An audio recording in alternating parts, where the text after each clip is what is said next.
Today I'm joined with Elenee Young, who was just nominated for a Juno Award. So congratulations, Elenee. How did it feel when you first found out about the nomination? I was so shocked. I actually took a video of it because to be honest, so I wasn't expecting this at all. And I'm trying to be like an advocate for authenticity and honesty from artists to, fans and listeners. And so I set up a camera and I was like literally filming me not getting a Juno nomination.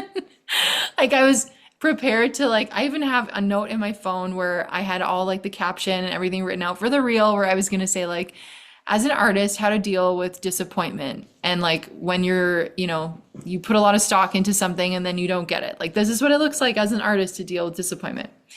And then it happened. I literally freaked out. And one of the craziest things, and I don't know if this is like a follow-up question or something, but I'll share that this year they actually threatened to eliminate the category that I was submitting for. So I know for a fact that a whole bunch of artists in the Christian and gospel genre had submitted projects this year, like more than probably ever. And And so so, yeah, to be selected out of all of those people, I don't even understand, but I'm so grateful. Like it's crazy. absolutely. And did you ever imagine when you first started your music career that you'd be nominated for a Juno? No. I mean, it's like what you hope for, but is it a reality? Probably not. Will it ever be a reality? Probably not. It's one of those things, where someone's somewhere and winning a Grammy or an Oscar or something, they're holding their award and they're like, if I could just tell my 9-year-old self, like it really feels like one of those moments for me where I'm like, oh my gosh, like I would have never, ever imagined myself here. And so I'm super grateful. Yeah, yeah, exactly. And as a nominee for a Juno, like how do you feel like Canadian music is unique compared to like American music, or how do you think it's different compared to that? Hmm. Well, I feel like the pool is just kind of smaller. Yeah. I know that there are a lot of Canadian artists that are doing the artist thing in the States. And so it's just kind of like there's more doors to knock on. It's not necessarily that you have a better chance at opening them. It's just that there's more opportunities to kind of run at. And so in Canada, I feel like things also are changing, like in a good way, especially in my little niche genre of the Christian and gospel sector.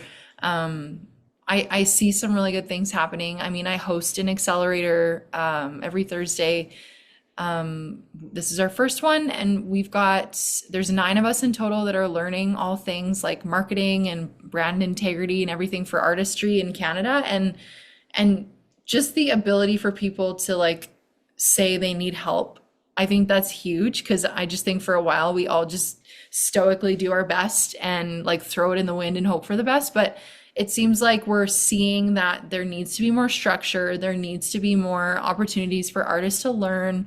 And I'm happy to be able to host that on my end, but I've also been a part of accelerators and learning opportunities for women in the music industry across Canada. And the things that I had no idea were available to us. Like it's outrageous. So I think that things are really shifting where those opportunities are becoming more, brought to the surface and there's more grant opportunities, there's more learning opportunities, mentorship, um, cohorts. Like it's really cool. And because the States has such a huge pool of artists to choose from, like you literally are a tiny fish in a massive pond. So to even qualify for those opportunities is just not really a thing. So yeah, it's really cool to be doing music in 2025 in Canada and just being able to have a global showcase opportunity at the Junos is so cool. Not that I'm showcasing specifically, but it's just to have your name on a globally recognized stage is just wild. So here's hoping that it continues to shift in the right direction and we can continue to grow as artists, especially in the Canadian Christian and gospel sector as well. Yeah, absolutely. And thank you so much again, Elenee, for doing this today, and congratulations again on the nomination.